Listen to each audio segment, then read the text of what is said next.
Bienvenue, chers clients. Aujourd'hui, nous allons parler des gens méchants, les racistes, les antisémites, et bien d'autres encore, les sexistes, les transphobes, les grossophobes, les validistes. Les gens comme moi en sortent. Bref, je vous parle de tout cela, car il y a peu, selon Libération, des députés Renaissance, le parti d'Emmanuel Macron, ont soumis une proposition de loi pour appliquer plus efficacement les peines d'emprisonnement à l'encontre des auteurs de propos racistes, antisémites ou discriminatoires. Alors qu'on soit bien clair, ce n'est pas une loi qui va envoyer des gens en prison, mais qui va faciliter l'application des lois qui, elles, devraient déjà mettre des gens en prison ou leur faire payer des amendes.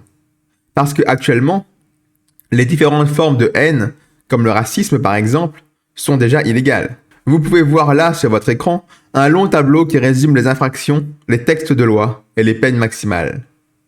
Et s'il y a une chose qui devrait vous choquer en lisant les infractions, c'est à quel point elles sont larges.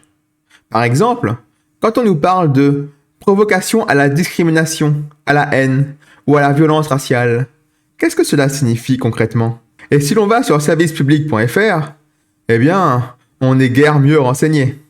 On nous explique que l'incitation à la haine, à la violence ou à la discrimination est le fait de pousser, par son attitude, des tiers à maltraiter certaines personnes en raison de leur origine, de leur religion, de leur sexe ou de leur orientation sexuelle. Et là, même chose, c'est un texte extrêmement flou et large.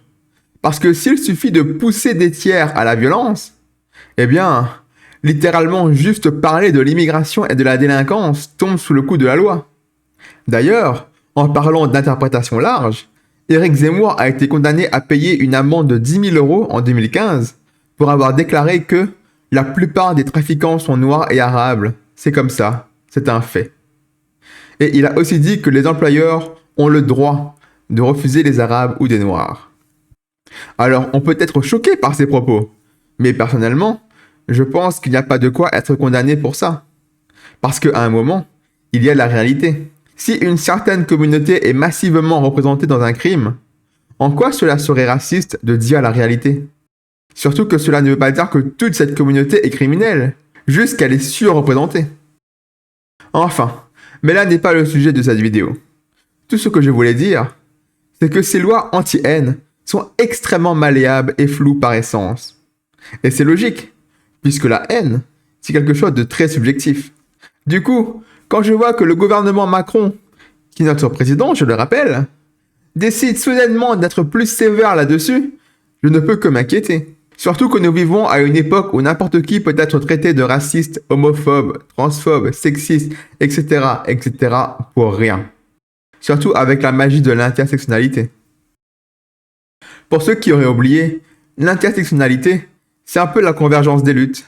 L'idée étant que des minorités oppressées, comme les Noirs ou les LGBTQ+, s'allient contre leurs oppresseurs communs. Du coup, si vous vous retrouvez à critiquer l'une des minorités, disons par hasard les LGBTQ+, grâce à la convergence des luttes, vous vous retrouvez également avec les féministes et les antiracistes sur le dos. Et vous êtes par conséquent accusé de sexisme et de racisme dans la foulée. D'autant plus qu'il y a un gros travail, notamment par les woke, de changer les définitions de la haine à leur avantage. Par exemple, si je vous demande de définir le racisme, là, tout de suite, qu'est-ce que vous me direz? Que le racisme est une discrimination sur le seul critère de la race? Eh bien, vous avez tout faux.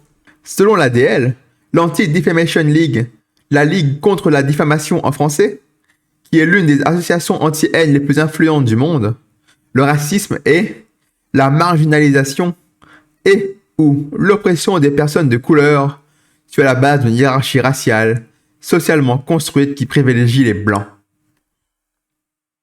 Alors, si vous n'avez pas tout compris, laissez-moi vous décrypter tout cela. Globalement, l'ADL nous dit que pour être victime de racisme, il faut déjà être une personne de couleur. Donc, si vous êtes blanc, eh bien, c'est mort. Vous ne pouvez pas être victime de racisme. Même si quelqu'un vient vous tabasser en vous traitant de sale blanc, ce n'est pas du racisme, cherchez pas.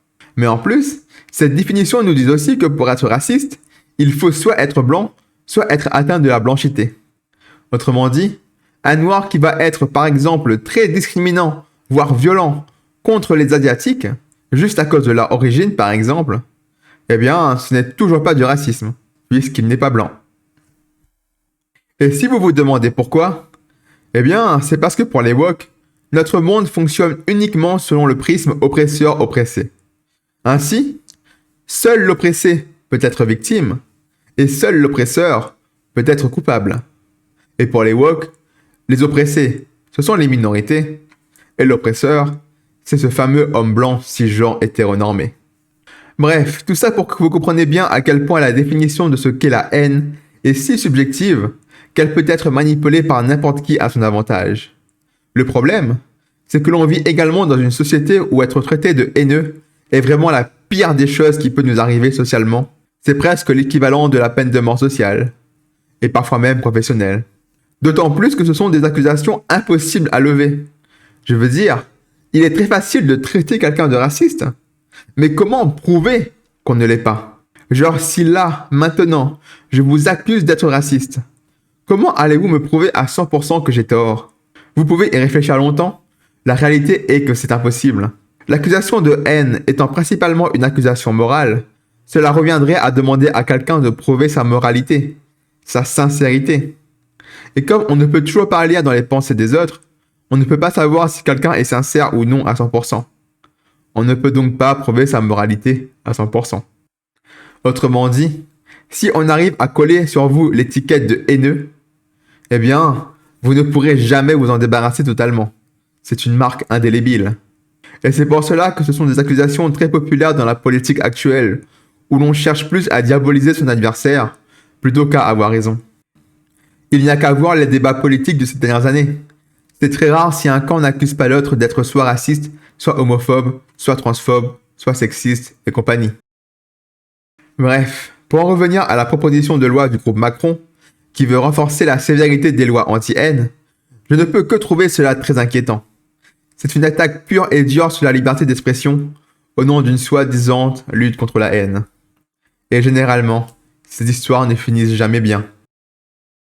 Il n'y a qu'à voir comment dans le microcosme de réseaux sociaux, qui renforcent ce même genre de règles, comme Twitch ou Reddit, qui deviennent de véritables nids à censure et de bien-pensants, où la moindre parole de travers peut vous valoir la plus sévère des punitions. Et je n'ai pas vraiment envie de voir cela à l'échelle d'un pays. Et voilà, c'est tout ce que j'avais à dire sur le sujet. J'espère qu'il vous a plu et surtout, prenez soin de vous.